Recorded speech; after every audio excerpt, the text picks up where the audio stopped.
Le 6 novembre prochain, Paul Biya aura 40 ans à la tête du Cameroun. Le président de la République a pris le pouvoir le 6 novembre 1982 suite à la démission du tout premier président Amadou Ahidjo. 40 ans à la tête de la magistrature suprême, de nombreux citoyens pensent que ce sont ces qualités qui l'ont maintenu au pouvoir. On retient les qualités d'un grand homme, un homme qui ne réagit pas sur le feu de l'action, un homme tempéré, pas pressé dans sa prise de décision. La personne est dotée d'un silence parapsychologique qui permet de comprendre à distance, n'est-ce pas, les mentalités des populations communautaires de son environnement. Il a beaucoup travaillé dans l'administration.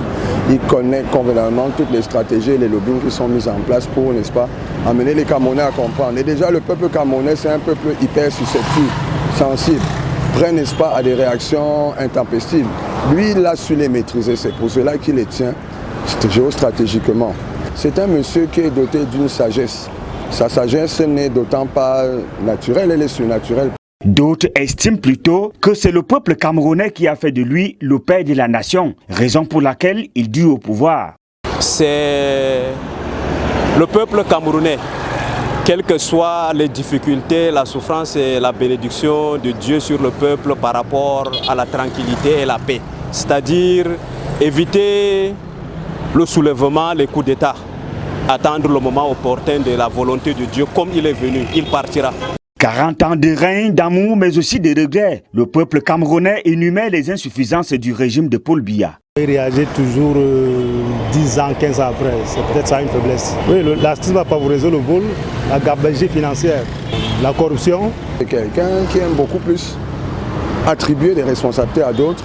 Et quand ça tourne mal, ce sont les autres qui en payent le prix. Et puis, on ne dirige pas les hommes avec l'état émotionnel religieux. Il a été beaucoup paternaliste, il a été beaucoup émotionnel. Ça a impacté dans sa gestion. La prochaine élection présidentielle aura lieu en 2025 et le souhait de la majorité des personnes rencontrées est qu'il brigue un dernier mandat dans l'espoir de changer les lignes. Il faut changer tout un système, c'est-à-dire de la base jusqu'au sommet. Il faut changer tout un système.